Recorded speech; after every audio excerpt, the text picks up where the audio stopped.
হালিমাতু সাদিয়া রাদিয়াল্লাহু তাআলা বাড়িতে গেলেন। হযরত আব্বাস রাদিয়াল্লাহু তাআলা তিনি আমার নবীর চেহারার দিকে তাকিয়ে রইলেন। দেখছেন ঠোঁটটা যেন বিড়বিড় করে আওয়াজ হয়, কি যেন বলছে। চাচা কান নিয়ে গেলেন, কিছুই শুনতে পেলেন না। হালিমাতু সাদিয়া রাদিয়াল্লাহু তাআলা আল্লাহর নবী সাল্লাল্লাহু আলাইহি সাল্লামের সেদিন ছিল মাত্র 40 দিন বয়স। আমার নবী 40 দিন বয়স ছিল। রাসূলের দিকে তাকালে দেখেন ঠোঁটটা যেন উঁচু নিচু হয়। হালিমাতু সাদিয়া ভাইরা আমার, হযরত আব্বাস রাদিয়াল্লাহু তাআলা তিনি বলেন, আল্লাহর নবীর এবার 40 বছর বয়স হয়ে গেল। রাসূলের চেহারার দিকে তাকান আর নবীজি জিজ্ঞাসা করেন, চাচা এক দৃষ্টিতে আমার দিকে তাকিয়ে রইলেন কেন? হযরত আব্বাস বললেন, ইয়া রাসূলুল্লাহ, আমি আপনার দিকে তাকাই, সেদিন 40 দিন বয়স ছিল, হালিমার তলায় দুলছিলেন, আপনার ঠোঁটটা উঁচু নিচু হচ্ছিল, কি বিড়বিড় করে যেন কি বলছিলেন। আমি কান নিয়ে গিয়েছিলাম, কিছুই শুনতে পেলাম না। আজ আপনার 40 বছর বয়স হয়ে গেল, সেদিনের কথা মনে পড়ে বলে বারে বারে আপনার দিকে তাকাই। আল্লাহর নবী বললেন, চাচা ঠিকই দেখেছেন, ঠিকই দেখেছেন।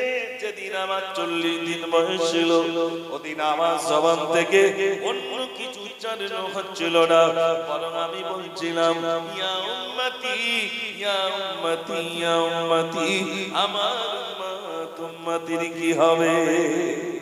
জোরে বলুন না সুবহানাল্লাহ। শিশুবেলা থেকে উম্মতি উম্মতি, আমার উম্মত, উম্মতির কি হবে?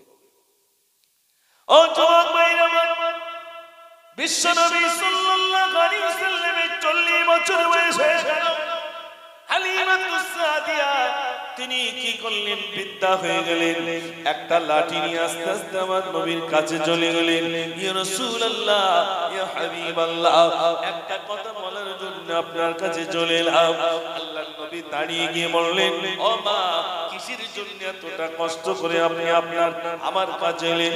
আল্লাহর নবী বললেন, মা, কিসের জন্য এলেন? আমাকে যদি ডাকতেন আমি তো আপনার কাছে চলে যেতাম। আল্লাহর নবী বললেন, যেই না হালিমাতু সাদিয়া বললেন, রাসূলুল্লাহ, একটা কথা আমার কলিজায় আমি আমানত করে রাখলাম। একদিন নয়, 2 দিন নয়, 40 বছর বয়স হয়ে গেল, 40 বছর বয়স হয়ে গেল।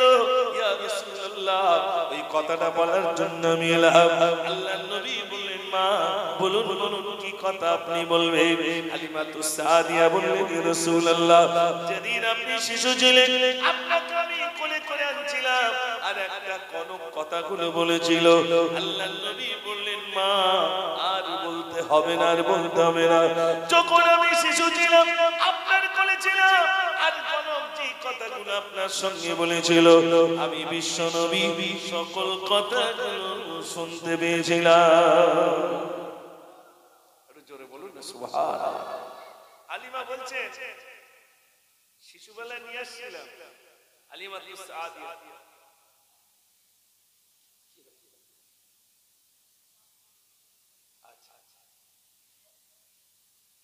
দরুদ শরীফ পড়েন, আল্লাহুম্মা সাল্লি আলা সাইয়্যিদিনা মাওলানা মুহাম্মদ ওয়া আলা আলি সাইয়্যিদিনা।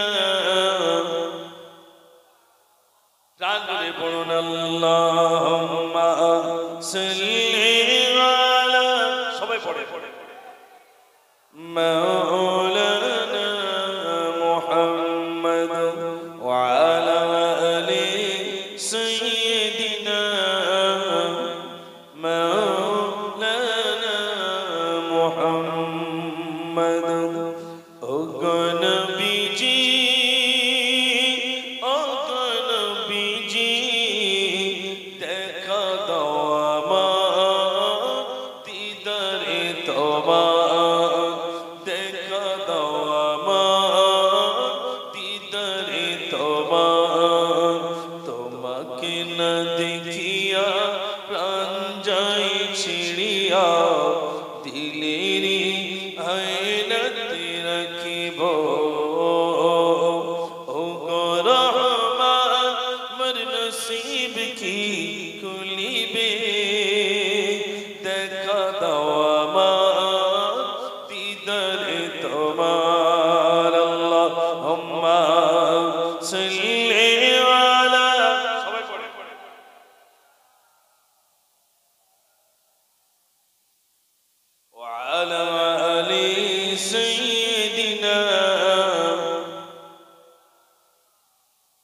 ভাইরা আমার, বলছিলাম বিশ্বনবী সাল্লাল্লাহু আলাইহি সাল্লামের কথা, রাসূলের কথা বলে শেষ করা যাবে না।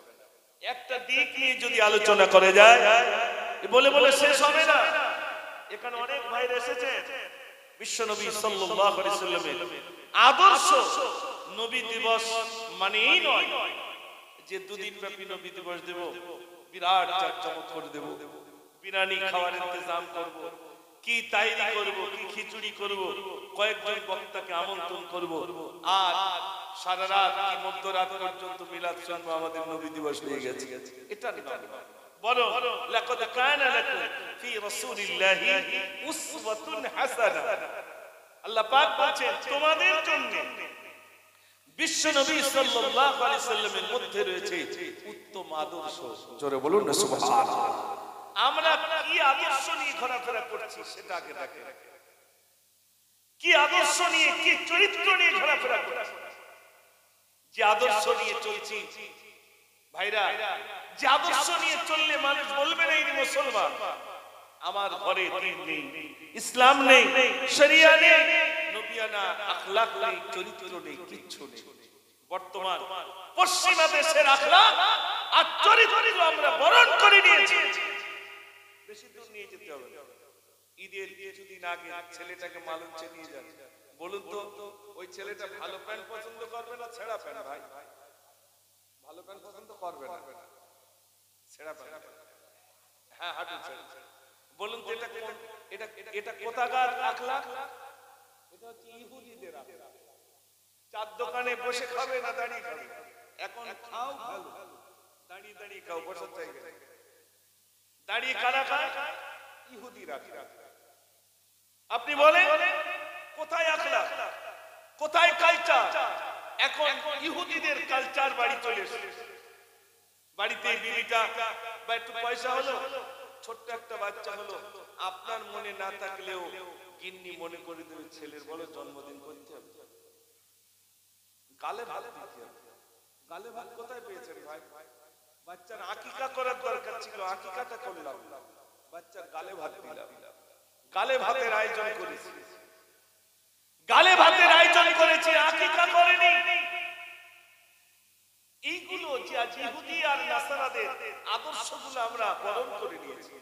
আমি একজন মুসলমান, আমার বাড়ি থেকে যতক্ষণ আমার বাড়িতে আমার সন্তানাদি যারাই থাকবে, সে স্কুলে যাবে, কলেজে যাবে, মাস্টার হোক, ডাক্তার হোক, উকিল হোক, ব্যারিস্টার হোক, যাই হোক, তার ভিতরে যদি ইসলাম থাকে সে কখনো বিধর্মীদের মতো, ওই ইহুদিদের মতো, নাসারাদের মতো আদর্শ তার ভিতরে থাকবে না, বরং তার ভিতরে থাকবে নবিয়ানা আখলাক, নবিয়ানা চরিত্র। আপনি দুদিন ব্যাপী মিলাদ দিচ্ছেন, সত্যি কথা বলো, বা এই গ্রামে গ্রামে ছেলেদের ভিতরে বা মেয়েদের ভিতরে সালামের প্রচলন আছে না? কুটুম এসছে, বউকে যে বাবু ভালো আছো, বলতে আর ক বছর ধরে এরকম করবো, ভালো আছো কেন একটু বলা যায় না? আসসালামু আলাইকুম। নবীজি বলেছেন আসসালামু ক্বাবলাল কালাম। যখন কোনো মানুষের সঙ্গে কথা বলবে প্রথমে কি দাও? সালাম দাও। স্বামী স্ত্রীকে সালাম দেবে, স্ত্রী স্বামীকে সালাম দেবে, ছেলে বাপকে সালাম দেবে, বাপ ছেলেকে সালাম দেবে। রাস্তা দিয়ে বাপ বেটা যাচ্ছে, বাপ জিজ্ঞাসা কথা যাচ্ছে, ওই ওই যাচ্ছে, এ হচ্ছে না উনি হচ্ছে, ঠিক বলছি না ভুল বলছি? সালাম নেই। দেখেন আমি কিন্তু লেকচারাই করাই, টিও 14 জায়গায় মিস্ত্রি কাজ যদি বলেন হাওয়া দেন, হাওয়া থাকবে না বেরিয়ে যাবে? আগে লেকচারাই করতে হবে, তারপর হাওয়া দিলে হাওয়া থাকবে। আমি চিন্তা করছিলাম আমার আলোচনা শুনবেন কিনা, কিন্তু আমার অনেক যুবক ভাইরা আলহামদুলিল্লাহ উপস্থিত হয়েছেন বলে কিছু কথা আপনাদের কাছে শেয়ার করছি। আপনারা ভালো, অবশ্যই ভালো। বড় দুঃখের কথা বলছি, হিন্দু ভাইরা আমাদের গ্রামে কিছু হিন্দু ভাই বলতে অনেক হিন্দু ভাই আছে আমাদের পাড়ায়, তো আমাদের হিন্দু ভাইরা বলছে তোমাদের জ্বালায় আমরা আর স্টেজে চান্স পাচ্ছি, আমাদের জ্বালায় ওরা আর স্টেজে চান্স পাচ্ছে না, তার মানে সব আমরাই করে দিচ্ছি। বলে আমরা যেগুলো ছেড়েছি তোমরা সেগুলো ধরে নিয়েছো। আমি বললাম কোনটা? বলে কেন? টোলো পানি।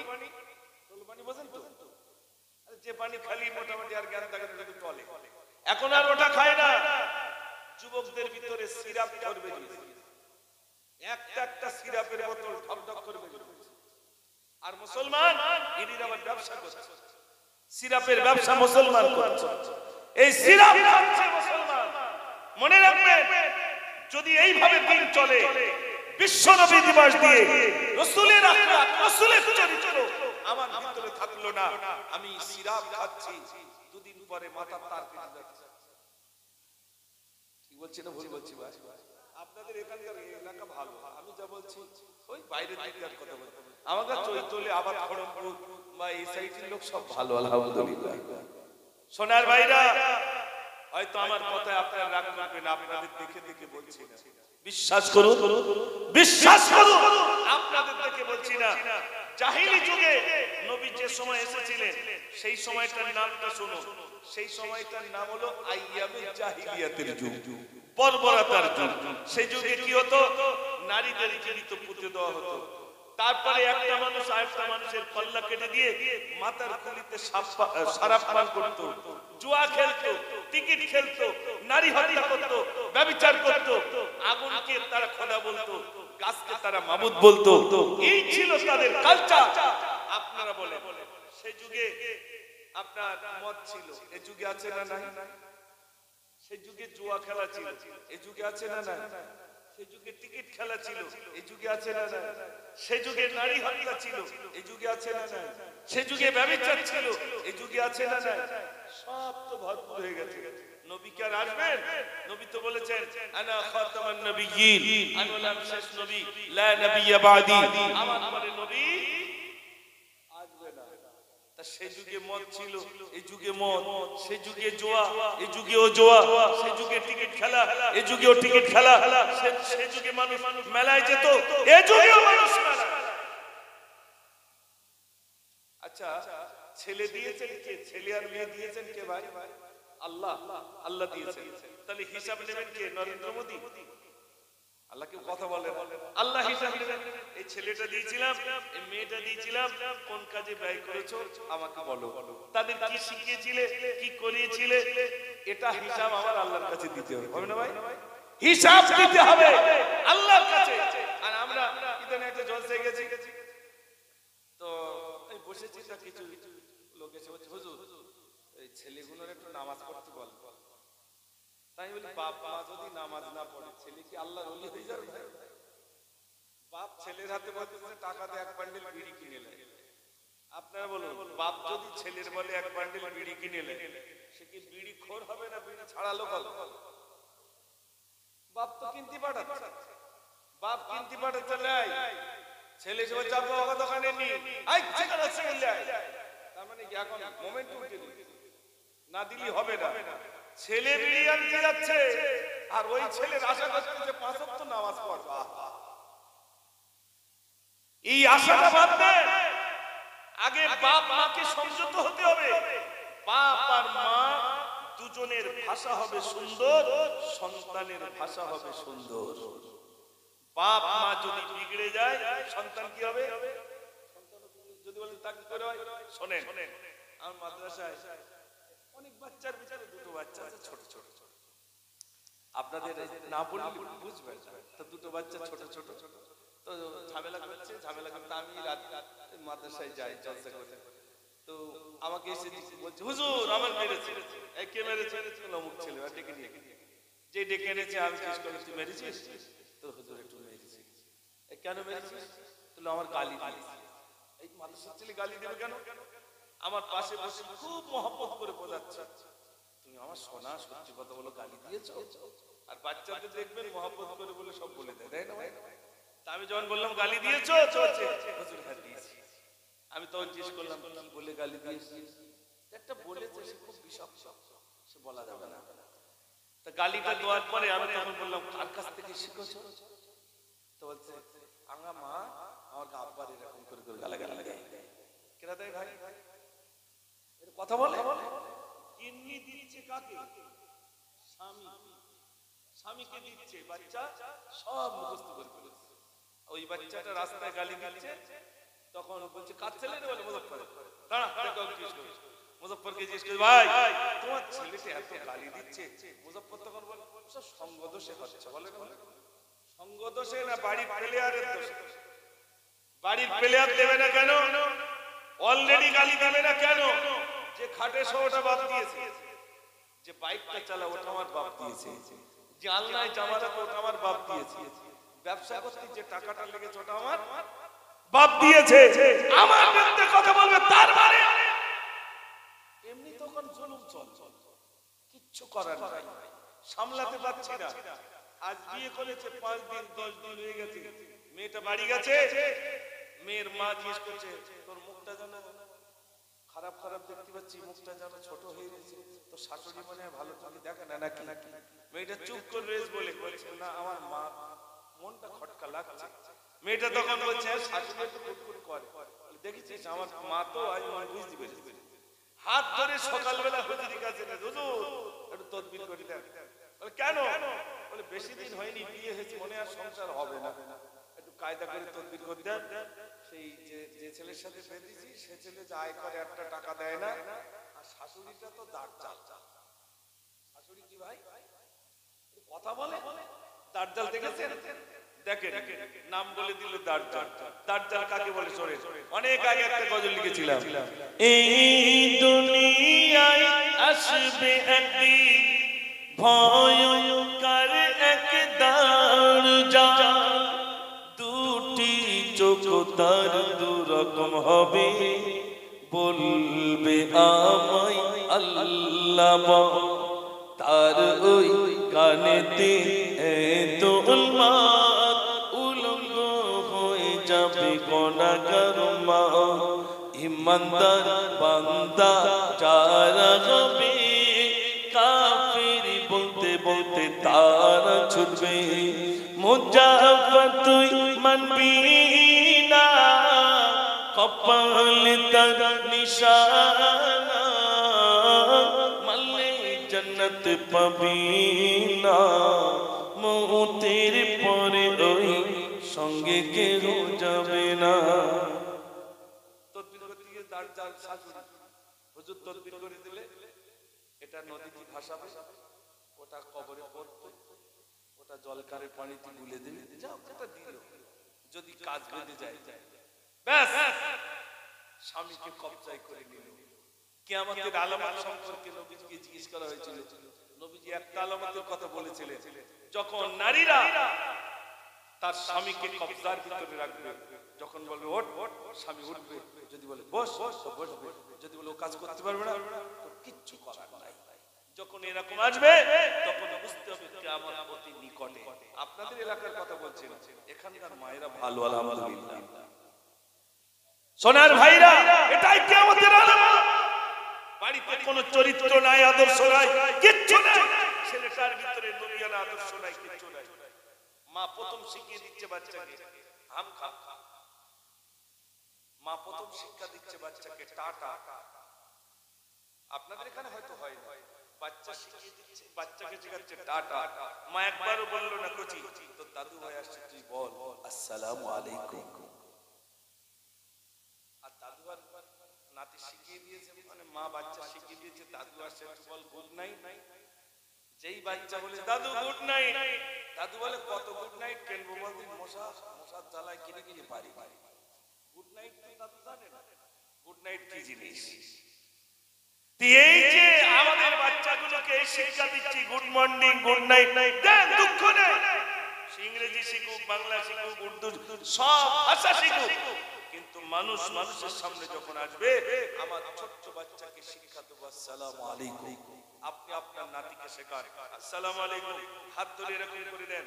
যদি বলেন শিখবে, আপনি নামাজ পড়বেন বাড়িতে, আর আপনার ছোট্ট নাতিটা ছোট্ট বাচ্চাটা পাশে দাঁড়িয়ে দাঁড়িয়ে সেও সেজদায় যাবে, সেও রুকুই যাবে, এদিক ওদিক তাকাবে, করে না করে না? ওই বাচ্চাটা যদি ওটা করতে পারে, বাচ্চাকে সালাম শেখান, বাচ্চাটা সালাম শিখবে। আপনি যদি যা শেখাবেন তাই শিখবে। ইদানে একটা জলসায় গেছি, সামনের থেকে এক চাচা বলছেন হুজুর সব মিলাদ করছেন, একটু বাপ মা নিয়ে মিলাদ করেন, সর্বনাশ হয়ে যাচ্ছে। আমি তখন বললাম কেন? বলে ছেলে ভাত দেয়। তাই বললাম ছেলের বয়স কত? তো 42-43 হয়ে গেছে। আমি বললাম সামাইট হয়ে গেছে, আর হবে। আমার বলছে তার মানে? আমি বলছিলাম কাদা যখন ছিল তখন তৈরি করার সময় ছিল, এখন জামাইট হয়ে গেছে, ও রাস্তার রোলার তো ছাড়া উপায়। কাদা থাকতে থাকতে তৈরি করুন, যা তৈরি করবেন তাই হয়। আর ছামা ইট হয়ে গেলে আমার আর কিছু করার নেই, সব হাতে সংসার। যদি বলি নামাজের কথা হয়তো ভাত দেবে না, তখন বুঝতে হবে ছামা ইট হয়ে গেছে, আর কিছু করার নেই। এই জন্য আমার সোনার ভাইরা আলোচনা করতে করতে অনেক দূর চলে এসেছি। ইনশাআল্লাহ আপনাদের গজল শোনাবো, গজল এখনো শোনাইনি, তবে শোনাবো। যদি শুনতেই চান একবার আওয়াজ দেখি, নারে তাকবীর। ওই যুবক ভাইরা যদি গজল শুনতে, এ তো আমার ইঞ্জিন গরম করার মতো দুটো একটা বলে নিয়েছি। সত্যি যদি গজল শুনতে চান তাহলে একবার আওয়াজ দিতে হবে, যেন চট নড়ে, এরকম একটা আওয়াজ দিতে হবে। দেখি যুবক ভাইরা আওয়াজ, নারে তাকবীর, নারে তাকবীর। এই তো আওয়াজ হয়েছে মোটামুটি। আমি বুঝতে পারছি এতক্ষণ সব মনটা খারাপ, লিক মোটামুটি দু চারটে সারাই হয়েছে বলে মনে হয়, হয়েছে ইনশাআল্লাহ। এই তুই চেয়ারে বসেছিস কেন? সামনে চলে একদম চেয়ার ছেড়ে চলে, তোর জন্য এইছি আমি, জার্সি গাছের সামনে আয়, সামনে চলে আয়। ছেঁড়া সুর কার কার আছে দেখ। আর এখন চুল কাটা বেরিয়েছে দেখেছে, কিচ্ছু করার নেই, সর্বনাশ সর্বনাশ হয়ে যাচ্ছে। এখানকার ছেলে তো আলহামদুলিল্লাহ সব ভালো, কোনো অসুবিধা নেই। একটু জোরে আওয়াজ দেন, নারে তাকবীর। তাহলে কি গজল শোনাই? প্রথমেই একটা গজল শোনাবো ইনশাআল্লাহ। এখানে অনেক যুবক ভাইরা এসেছেন, মাশাআল্লাহ। আমার যুবক ভাইরা আজ কি বার? বুধবার, আগামীকাল বৃহস্পতিবার, তারপরে শুক্রবার। তোমরা এখানে যারা আছো শুক্রবারে নামাজ পড়তে আসো, মাশাআল্লাহ মাশাআল্লাহ। এই ছোট ছোট বন্ধুরা সবাই শুক্রবারে নামাজ পড়তে আসবে। আর এখানে যারা আছেন আমার বাপজিরা, ওর হয়তো চেঁচামেচি করে, কথা তো বলে, তাড়িয়ে দেবেন। যদি দেন তাহলে ওই বাচ্চাগুলো মসজিদে আসবে, মসজিদের সঙ্গে সম্পর্ক রাখো। আমার একটা গজলের ভিতরে লিখেছিলাম, আল্লাহ তোমায় আমি ভুলেছি, ভুলেছি তোমার জানি আমি মরিলে আসবে সজন, সবাই সেদিন হবে পার। আল্লাহ তোমায় আমি ভুলেছি, ভুলেছি তোমার দুনিয়ার মায়া জাল করেছে বাঁধন, বেঁধেছে শয়তানি জাল, খুলবে কবে বাঁধন আমার, এসে গেল মৌতের কাল। আল্লাহ আল্লাহ আল্লাহ আল্লাহ, দুনিয়ার মায়া জাল করেছে বাঁধন, বেঁধেছে শয়তানি জাল, খুলবে কবে বাঁধন আমার, এসে গেল মুক্তির কাল।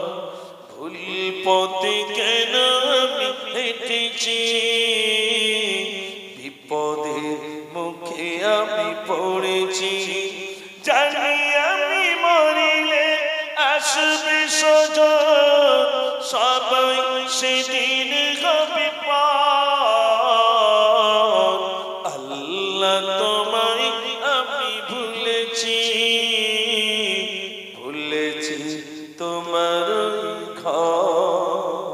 নারে তাকবীর। একটা গজল শোনাবো, যেহেতু আমার ইউটিউবার ভাইরা আমার অনেক দিন থেকে ফোন করে, আশেপাশে কোথাও আছে, আমি বললাম আবার খড়গপুর আছে, তো ভাইরা খুঁজে খুঁজে খুঁজে খুঁজে আপনাদের এখানে এসেছেন সব ভাইরা। আমি যদি আজ গজল না বলি বেচারিরা কষ্ট পাবে, কারণ আমার অনেকখানি কষ্ট করে এখানে এসেছে। তো আমি আজ এই গজলটি শোনাবো আপনাদের এখানে। মনে করুন একটা ছোট্ট বাচ্চা কাঁদছে, আপনার যে স্কুলে বাচ্চা কাঁদছো কেন? তো বাচ্চাটি বলছে আমার মা আমাকে ফেলে চলে যাচ্ছে। কই তোমার মা? তো বাচ্চাটা দেখাচ্ছে ওই আমার মা চলে যাচ্ছে। আপনার ছুটে গেলেন মহিলার কাছে, হ্যাঁ মহিলা তোমার ছেলে কাঁদছে, তুমি কোথায় যাও? মহিলা বলছে আরে বিয়ে হয়নি তো ছেলে কি করবে, ও ছেলে আমার। ছেলে বলছে ওটা মা, মহিলা বলছে ও ছেলে আমার। আপনাকে বিচার করতে পারবেন না? ছেলে ওকে বলছে মা, আর মহিলা বলছে ছেলে আমার না, কি করে বিচার করব? মদিনার বাজারে এরকম একটা ছোট্ট ছেলে কাঁদছে। কবি লিখেছেন, মন দিয়ে শুনবেন এই গজল। একটা গজল শুনলে আলহামদুলিল্লাহ অনেকটা মনে করবেন না সত্যি তো এটা একটা গজল, ইনশাআল্লাহ শুনবেন। দেখি যদি আওয়াজ দেন, দেখি যদি শুনতে চান। নারে তাকবীর, মাশাআল্লাহ, মন দিয়ে শুনে। একটি ঘটনা বলি শোনো না, হযরত আলীর ঘটনা। একটি ছেলে কাঁদছে বসে, মদিনাবাসী তার চেনে না। মদিনার মানুষ চেনে না, বাচ্চারা কাঁদছে। মদিনার যুবকরা ছুটে এলো, আ বাচ্চা তুমি কাঁদছো কেন? মদিনাবাসী ছুটে এলো, ও গো ছেলে তুমি বলো না, কাঁদছো তুমি এমন করে, কি বেদনা শোনাও না। কোথা হতে আজ এসেছো তুমি, তোমার নাম কি বলো না। সত্য কথা বলিতে হবে, নইলে মোরা যাব না। কাঁদছো কেন, কি হয়েছে? ছেলে বলছে ওই আমার মা আমাকে ফেলে চলে যাচ্ছে। ছেলে বলে মদিনাবাসী ওই দাঁড়িয়ে মোর জননী, আমায় ছেড়ে চলেন যখন, বেদনা আসে তখনই। মায়ের মতো ভালোবাসা আর তো আমি পাবো না। মাকে ছেড়ে কোথায় যাব, মদিনাবাসী বলো না। মদিনার যুবকেরা, ওই যে মহিলা চলে এসেছে, আমার মা। তোমার মা? বলছে আমার মা। ছুটে মহিলার কাছে গেলে, এই মহিলা তোমার ছেলে কাঁদছে, তুমি কোথায় যাও? তোমার ছেলে ওখানে কাঁদছে। মহিলা তখন উত্তর দিচ্ছে, মহিলা বলে মদিনাবাসী ছেলে বলতে কিছুই না, বিয়ে হইলে ছেলে হবে, বিয়ে তো আমার হয় না। মোরি কাছে সম্পদ আছে, লোভে লালসি ছেলে কা, খোদার কসম মদিনাবাসী ও ছেলে তোর না। এ মদিনার যুবকেরা, আমি আল্লাহর কসম খেয়ে বলছি ও ছেলে আমার। ছেলে বলছে ওটা আমার মা, মহিলা বলছে ছেলে আমার। মদিনার যুবকেরা চল তো থানায় নিয়ে যাই। বিচার থানায় নিয়ে গেলে পিটাই দিলে শিকার হয়ে যাবে। এখন থানায় এনেছে বোঝানোর জন্য বলছি থানা, কিন্তু সেখানে বিচারকের কাছে এনেছেন। বিচারক ছিলেন হযরত আলী রাদিয়াল্লাহু তাআলা। জোরে বলুন না সুবহানাল্লাহ।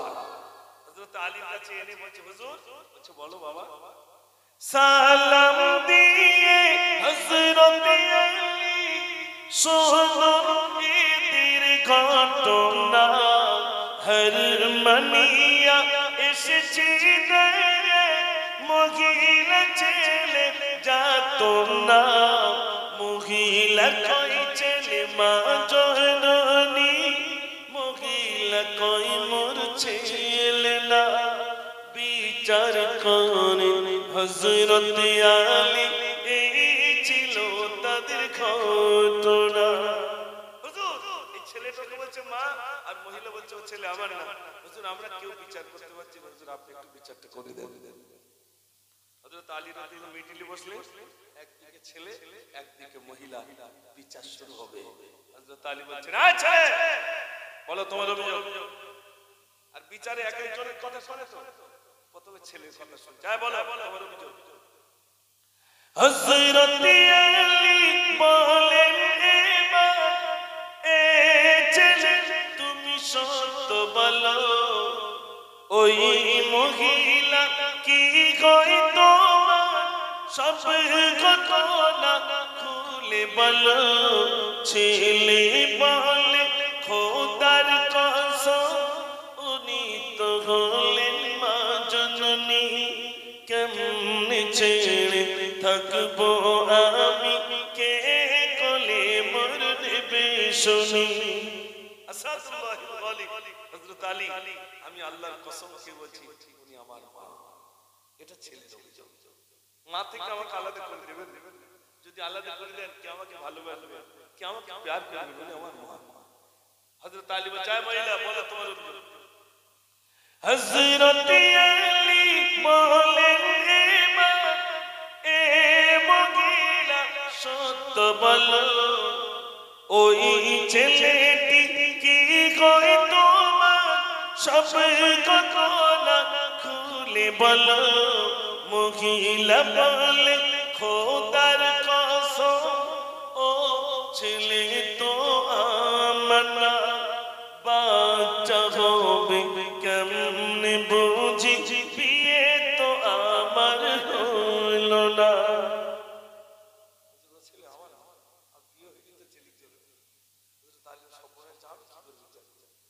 বিচার তো করতে হবে নাকি ভাই বিচারকে তো বিচার করতে হবে না বলে যাও তোমার বিচার ঠিক এরকম বিচার করতে হবে হযরত আলী রাদিয়াল্লাহু খুব টেনশনে কিছুক্ষণ চুপটি করে এবার বিচারটা শুরু করবেন আপনাকে বিচার শুনবেন না গজল বলে ছেড়ে দেব একটু হাও না বলেন শুনবেন মাশাআল্লাহ তাহলে একবার আওয়াজ দেন নারে তাকবীর নারে তাকবীর হযরত আলী এই ছেলে তুমি সত্য বলছো আল্লাহর কসম কি বলছো উনি আমার মা এ মহিলা তুমি সত্য বলছো আল্লাহর কসম কি বলছো ছেলে আমার ও কসম খায় ও কসম হযরত আলী কানিকটি করে ছেলেকে ডাকলেন বাবা শোনো শোনো বাবা হযরত আলী বিচার করছে হযরত আলী বলেন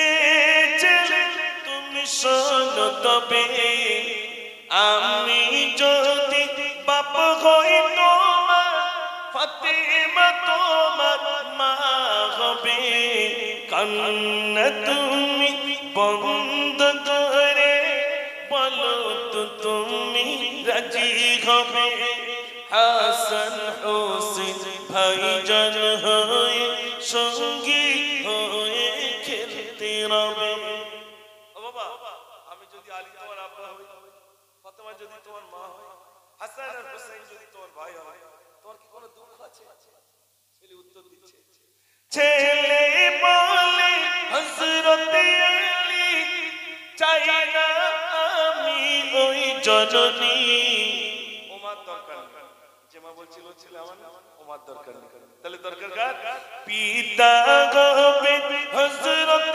আলী ফাতেমা হবে মা জননী হাসান হোসেন ভাইজান হবে নানাজি হবে কোনি বাদশাহ দিগে বাদশাহ নবী তানার কলিজা জননী জোরে বলুন সুবহানাল্লাহ ছেলে বলছে হুজুর আমার কিছু দরকার নেই ও মায়ের দরকার নেই হযরত আলী আমার আব্বা ফাতেমা আমার মা হাসান আর হুসাইন আমার ভাই বিশ্ব নবী হবে না আমার না আমার কোনো দুঃখ নেই আজ থেকে আমি হয়ে গেলাম আপনার ছেলে হযরত আলী বললেন যাও বিচার হয়ে গেছে মহিলা চলে বিচার হয়ে গেছে ছেলেটা কোন আমার করে নিয়েছে মহিলা বলছে দুজন এসেছে একটাকে আপনার ছেলে করে নিয়েছেন আর আমাকে তাড়িয়ে দিচ্ছে কার না সবটাকে হযরত আলীর বাড়ি হুকুমতে আমাকে একটু কুটুম করে নেন হযরত আলী বলেন না ছেলেটাকে ছেলে করে নিলাম আর তুমি মহিলা চলে যাও মহিলা বলছে আমাকে একটু কুটুম করে দেন হযরত আলীকে বলেন মহিলা বলছে হুজুর আমাকে একটু আপনার বাড়ির কুটুম করে নেন হযরত আলী বললেন তাহলে এক কাজ করো এই মাত্র যে ছেলেটাকে ছেলে করে নিলাম ওই ছেলেটির সঙ্গে তোমাকে বিয়ে দেব বিয়ে দিয়ে পুত্র বধূ অর্থাৎ বৌমা করে আমার বাড়িতে আনবো বলো বলো তুমি কি রাজি আছো এবার কার সাথে বিয়ে দেব ওই ছেলেটার সাথে বলো তুমি কি রাজি আছো মহিলা বলে আসাদুল্লাহ ওয়ালি ওই বাচ্চাটির সঙ্গে যদি আমার বিয়ে হয়ে যায় হযরত আমার শ্বশুর ফাতেমা তুজা রবেন শাশুড়ি, দুঃখ আমার থাকে না। তবে বলুন সন্তানের সঙ্গে কি কোনোদিন মায়ের বিয়ে হয়? এতক্ষণ কেন বলেছিলে ছেলে আমার, কেন বলেছিল ছেলে আমার না? আল্লাহ যদি আবার কোনোদিন আনেন তারপর থেকে এই পর্যন্ত এই গজলটা রাখলাম। আলহামদুলিল্লাহ, আপনারা প্রাণ ভরে কিছু গজল শুনেছেন, তাই তো নাকি ভাই? কষ্ট হয়েছে নাকি? আমি এদিকে এদিক বলি।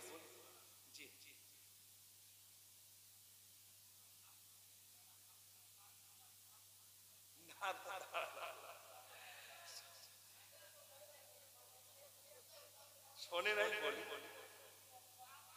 না, আপনি বলছেন অবশ্যই বল এক্ষুনি বন্ধ করি।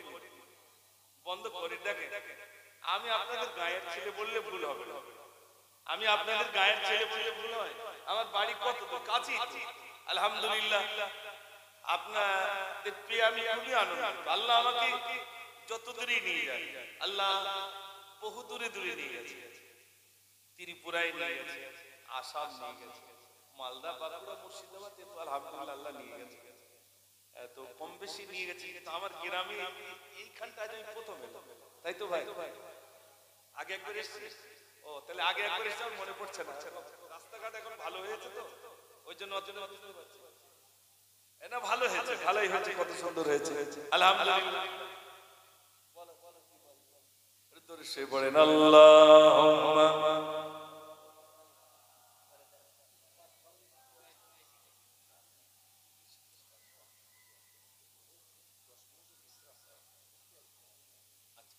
মেনলো। আমাদের পাশে ছিলাম, বুঝলেন? সেখানে 7টায় উঠেছি আর 9টা পর্যন্ত বলবো না, এখানে যেহেতু 9টায় টাইম, তো 45 টাইম বলে 50 পর্যন্ত বলে। তাহলে নেমেছি 10 মিনিট বিশ্রাম, 2 ঘন্টা বলার পরে 10 মিনিট বিশ্রাম হয় না? তারপরে আবার এখানে আসলাম, এখানে এসে আবার শুরু, না বসেছি না কিছু করেছি, সঙ্গে সঙ্গে উঠে আপনাদের কাছে চলে এসেছি। তো যাই হোক, আমি যতক্ষণ আলোচনা রেখেছি, আমার আলোচনার ভিতরে আপনারা কম বেশি শুনেছেন, বুঝেছেন। লাস্টে একটা গজল আপনাদের কাছে বললাম, তাও ইউটিউবার ভাইরা অনেকক্ষণ পিছনে লেগে রয়েছে, এদিক ওদিক করেছে, আলহামদুলিল্লাহ। আমি এত গজল অন্য কোথাও বলি না, এখানে অনেক ইউটিউবার ভাইরা রয়েছেন, শুনে দেখবেন। গত কয়েকদিন আগে এখানে অনেক ইউটিউবাররা রয়েছেন যারা প্রতিনিয়ত আমার জলসা, আমার গজলগুলো আপলোড দেন, শুনে দেখবেন। বেশি বলি না, তারপরেও আলহামদুলিল্লাহ আপনাদের কাছে এসে কিছু গজল বলেছি। গজলের একটা পার্ট, এই যে গজলটা, এর একটা পার্ট এই পর্যন্ত। এরপরে আবার দ্বিতীয় পার্টটা এখনো লেখা হয়নি। কেন না? লিখবো কি করে আপনারা জানেন? দেখে আসবেন। আল্লাহ আমাদের গ্রামে, আমাদের দ্বারাই, গায়ের মানুষের দ্বারাই আল্লাহ 2টি মাদ্রাসা করার সুযোগ দিয়েছে, একটা ছেলেদের এবং একটা মেয়েদের। ছেলেদের মাদ্রাসায় 100-র অধিক ছাত্র, আবার মেয়েদের মাদ্রাসা আল্লাহ বানিয়ে নিয়েছে। আমাদের গায়ের মানুষের ছোট্ট মেয়েরা, তারা যেন উচ্চ শিক্ষায় শিক্ষিত হতে পারে। স্কুলের সাবজেক্টের সাথে সাথে একটা মেয়ে যেন তার ভিতরে যেন ইসলামিক কিছু জ্ঞান পৌঁছে যায়, তার জন্য স্কুল বানানো হয়েছে, যার উদ্বোধন আগামী কাল বৃহস্পতিবার। আলহামদুলিল্লাহ প্রায় 200-300 লোকের ইন্তজাম করা হয়েছে, খাওয়া দাওয়া করবে। যারা অভিভাবক, যারা বাচ্চাগুলোকে ওখানে ভর্তি করেছেন, তাদেরকে এবং সেই বাচ্চাগুলোকে আমরা খাওয়া দাওয়ার ব্যবস্থা রেখেছি, শুধুমাত্র আমাদের গ্রামের মেয়েদের জন্য। এবং যদি কোনো মেয়ে সে টাইমে যেতে পারে, টাইমে যদি চলে আসতে পারে, অসুবিধা নেই। সেখানে থাকার ব্যবস্থা আমরা এক্ষুনি করি নাই। শুধুমাত্র এরকম মাদ্রাসা অনেক আছে যেখানে থেকে পড়াশোনা, কিন্তু গ্রামের বাচ্চাদের ক্ষতি হয়ে যাচ্ছে, হচ্ছে না ভাই? যাতে গ্রামের বাচ্চাদের উপকৃত হয়, তার জন্য প্রতিষ্ঠান করা হয়েছে। আপনারা যাবেন, আমাদের মহল্লা একদিন গিয়ে দেখবেন, ওই মাদ্রাসা আর এই কাকাদের ঘর, মাদ্রাসা ডিউটি নেয় আমাদের গ্রামের হিন্দু ভাইরা। জোরে বলুন না সুবহানাল্লাহ। গ্রামের হিন্দু ভাইরা তারা এত ভালো, আমাদের গায়ে এত হিন্দু ভাইরা রয়েছে, তাই আমি তাদের দিকে তাকিয়ে একটা গজল লিখেছিলাম। ভারতবাসী গো, ভারতবাসী গো, ভারতবাসী গো, ভারতবাসী গো, সম্প্রীতির পতাকা জি আমরা তুলিব, আমরা তুলিব আমরা তুলিব ভারতবাসী ভারতবাসী ভারতবাসী গো ভারতবাসী ভারতবাসী ভারতবাসী গো ক্ষুদিরামের আশফাকুল্লাহর বলিদানের দেশ রবীন্দ্রনাথের নজরুলের জন্মভূমির দেশ তাই তো নাকি লিখেছিলাম ক্ষুদিরামের আশফাকুল্লাহর বলিদানের দেশ রবীন্দ্রনাথের নজরুলের জন্মভূমির দেশ সাম্প্রদায়িক শিকলখানি ছিঁড়ে ফেলিব ছিঁড়ে ফেলিব ছিঁড়ে ফেলিব ভারতবাসী ভারতবাসী ভারতবাসী গো ভারতবাসী ভারতবাসী ভারতবাসী গো নারী তাকবীর কি লিখেছিলাম জানেন একদিকে তিন মন্দির আছে থাকবে যে মসজিদ মন্দিরেতে ঘন্টা বাজে শুনবো যে তাকবীর একদিকে তিন মন্দির আছে থাকবে যে মসজিদ মন্দিরেতে ঘন্টা বাজে শুনবো যে তাকবীর তালপুর গেছেন ভাই মসজিদ আর মন্দির কত দূর তোমাদের বাড়িতে পাশাপাশি এই তো কদিন আগে তালপুরে ছিলাম ওইসবগুলো চোখে দেখে দেখে আর লিখলি একদিকে তিন মন্দির আছে থাকবে যে মসজিদ মন্দিরেতে ঘন্টা বাজে শুনবো যে তাকবীর মোখানে মারদ করতে আজি শপথ নেব শপথ নেব শপথ নেব ভারতবাসী ভারতবাসী ভারতবাসী গো ভারতবাসী ভারতবাসী ভারতবাসী গো গজল তো শুধু মেহফিলে না নিমিষি হাই স্কুলে আজ প্রায় আমি আনুমানিক বলা যায় 15 বছর একটানা নবী দিবস হয় নিমিষি স্কুলে 15 বছর আল্লাহ আমাকে নিয়ে যাচ্ছে তো ওখানকার হেডমাস্টার 12 জনের শিক্ষক রয়েছে শিক্ষিকা আছে ম্যাডামরা আছে ওনারা সব বসে থাকে সম্প্রীতির উপরে কবিতা বলতে হবে হিন্দু আর মুসলিমের মিলনের গজল বলতে তাই তো নাকি তাহলে হিন্দু ভাইরা বুঝবে আমি লিখেছিলাম আমি ভারতবাসী ভালোবাসি মহান আমার দেশ আমি গর্ব করি ফখর করি ভারত আমার দেশ ওগো ভারত আমার দেশ মোদের জন্মভূমির দেশ হিন্দু ভাইরা বলে সত্যি এতদিন আমরা মনে করতাম এরা বুঝি দেশপ্রেম এদের ভিতরে নেই ভাই বলছি দেশপ্রেম না থাকলে যখন স্বাধীনতা দিবস হয় তখন আমরা ক্ষুদিরামের ফটো নিয়ে আসি মাতঙ্গিনী হাজিরা নিয়ে আসি আনি না ভাই আর যুবকরা ফুল দেয় আমি কিছু যুবককে জিজ্ঞেস করলাম এই দুজন তিনজন কি ভারত স্বাধীন করেছে তো বলছে না আরো অনেক আমি নাম বলে আর বলতে পারে না দু তিনজনের ফটো দেয় ফটো দিয়ে ফুল দেয় তা আমি বললাম ক্ষুদিরাম যেমন জান দিয়েছে ফাঁসির মঞ্চে উঠে আশফাকুল্লাহ জান দিয়েছিলেন ক্ষুদিরামের নামটা ইতিহাসে আছে আশফাকুল্লাহর নাম ইতিহাসে নাই আশফাকুল্লাহর নাম ইতিহাসে নাই কেন তার মুখে দাড়ি ছিল মাথায় ছিল টুপি তাই তার নামটা ইতিহাসে জায়গা পেল না টুপিওয়ালা লোকের দাড়িওয়ালা লোকের নামটা ইতিহাসে রাখা যায় তাই দেয়নি আশফাকুল্লাহকে ইংরেজরা বন্দী করলো আশফাকুল্লাহকে বলে আশফাকুল্লাহ তোমাকে ফাঁসি দেব ফাঁসি দেবে আমাকে একটু ওজন করুন বলছে ওজন করে কি হবে বলছে আমাকে এই জন্য ওজন করুন ফাঁসির ভয়েতে যদি ওজন কমে যায় ইতিহাসের পাতায় লিখবেন কাপুরুষ আশফাকুল্লাহ আমার ওজন যা ছিল যদি তাই থাকে ইতিহাসের পাতায় লিখবেন সুপুরুষ আশফাকুল্লাহ আমার ওজন যা ছিল তাছাড়া যদি বেড়ে যায় ইতিহাসের পাতায় লিখবেন বীর পুরুষ আশফাকুল্লাহ একটু জোরে বলুন না সুবহানাল্লাহ আশফাকুল্লাহকে ফাঁসি দেবে ফাঁসির 15 দিন আগে ওজন হচ্ছে 100 কেজি ওজন হচ্ছে যেদিন ফাঁসি হবে সেদিন আশফাকুল্লাহকে বলছে আশফাকুল্লাহ মায়ের সঙ্গে দেখা করতে চাও না আমি ভারতের জন্য জান দিতে প্রস্তুত কারোর সঙ্গে দেখা করতে চাই না আমাকে ওজন করা হোক ওজন করা হচ্ছে 15 দিন আগে কত ছিল 100 যেদিন ফাঁসি হবে সেদিন আশফাকুল্লাহ ওজন গিয়ে দাঁড়িয়েছে 150 কেজি একটু জোরে বলুন না সুবহানাল্লাহ ভারতে কি মুসলমানের অবদান নাই জোরে বলে যারা আমাদের গ্রামে কিছু কাকা আমার জিজ্ঞেস করছিল যে সময় করোনা এসেছে দাদা কি হচ্ছে বলছে তো সারাদিন মরে যাচ্ছে। আমি বলছি এটা এনআরসি হচ্ছে। আমার বলছে তার মানে জানো এনআরসি করে সব ডিটেনশন ক্যাম্পে দিচ্ছ, তা আল্লাহ বলছে কাকে থাকবে আর কে থাকবে না, আগে আমি একটু এনআরসিটা করে দিই। ওই জন্য উনি এনআরসিটা করে নিচ্ছেন কে থাকবে আর কে থাকবে না। ভাইরা নির্বাচন করবেন কে থাকবে আর থাকবে না, এই নির্বাচনটা করবেন কে? আল্লাহ। দুনিয়ার মানুষ নির্বাচিত করবে, অমিত শাহ নির্বাচিত করবে, একদম এনআরসি শুরু হবে এমন সময় আল্লাহ দিয়েছে করোনা, 2-3টে মাস্ক পরে বসে রয়েছে। এইবার বলছে আমার নাই, ঠিকবার বলছে না ভুল বলছে, কিচ্ছু করার নেই। আমি সেই সময় লিখেছিলাম স্যানিটাইজার দিয়ে হাতি দমে মাস্ক পরিধান করে বাহিরে যাবে। হয়েছিল না ভাই? স্যানিটাইজার হাতে আর মাস্ক পরে সব যাচ্ছে ঘুরছে।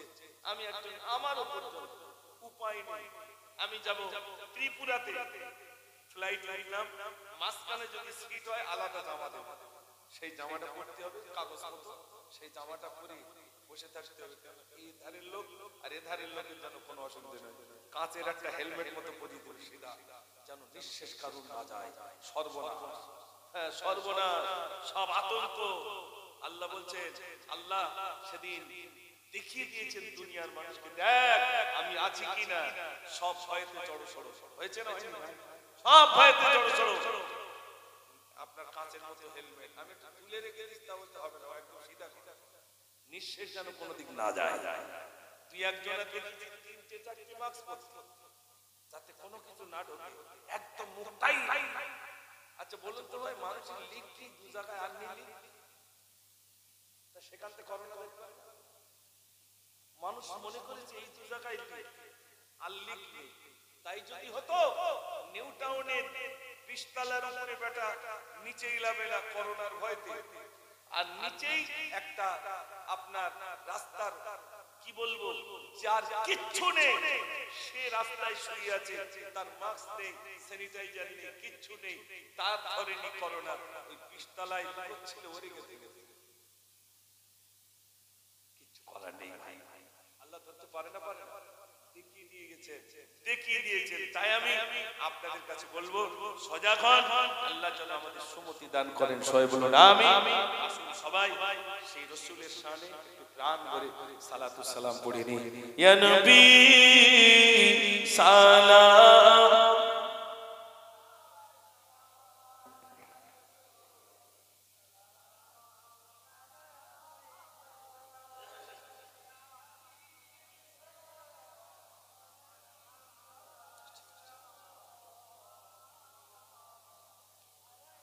أشرق البدر علينا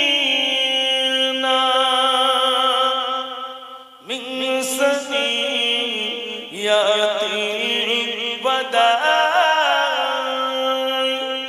وجب الشكر علينا مدعو لله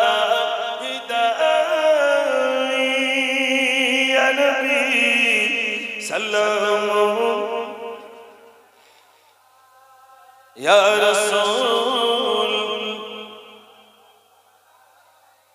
يا حبيب سلام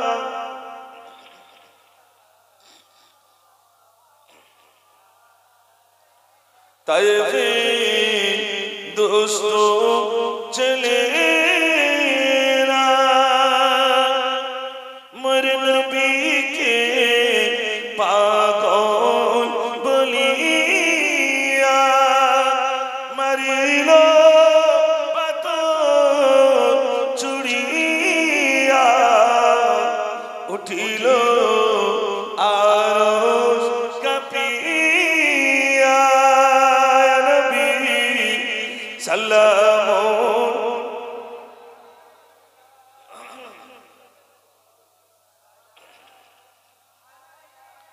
يا حبيب سلام عليك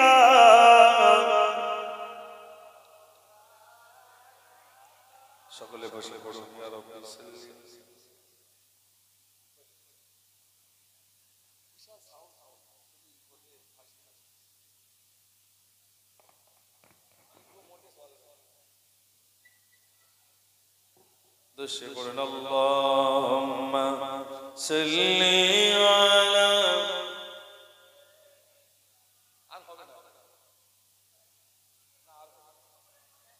একটা একটা ধলতা একটা তাই বলে 100 তেল কিনতে গিয়ে তার বেশি ধলতা দেবে না।